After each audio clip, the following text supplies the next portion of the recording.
Good afternoon. In the whole entire Bible, there are only a few occasions where God shows himself to his people. When you think about the New Testament, people saw Jesus, they were seeing God in the flesh. But if you take the Old Testament, there were far less times where God showed himself to his people. There are many more times where he spoke to his people, where he was in the mind of his people, either in visions or in dreams. There were times where he did show himself to people, but they were a little fewer and farther between. God's response always was, sinful human beings cannot see God and live. And the reason was because God is holy. God exists in a manner that human beings cannot interact with in our sinfulness.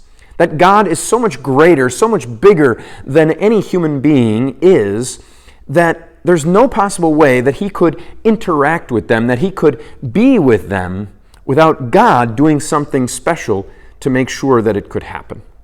And God didn't do that very many times in the entire Old Testament.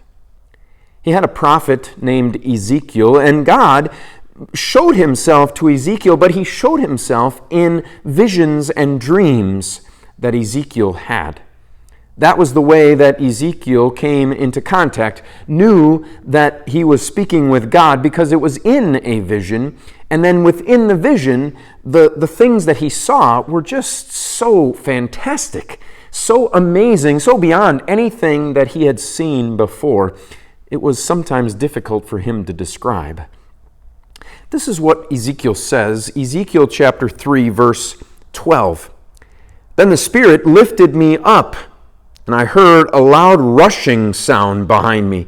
Blessed be the glory of the Lord in its dwelling place. The loud rushing sound accompanies a lot of the times where God shows himself to people, or where God makes himself known to people. And when Ezekiel heard that, it was like he had to take a pause. He had to break and say, blessed be the glory of the Lord in its dwelling place.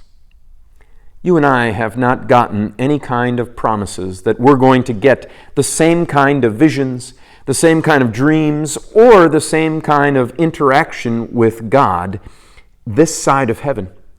It's just not promised to us because we're sinful too. And because we're sinful, we can't have that interaction with God in his glory.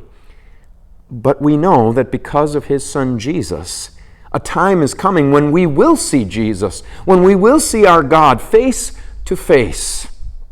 And that's when we get to eternal life in heaven.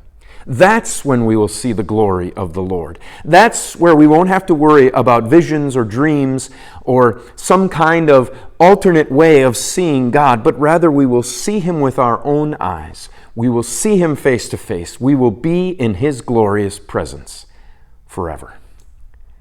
Until we see each other again, the Lord's blessings on your day.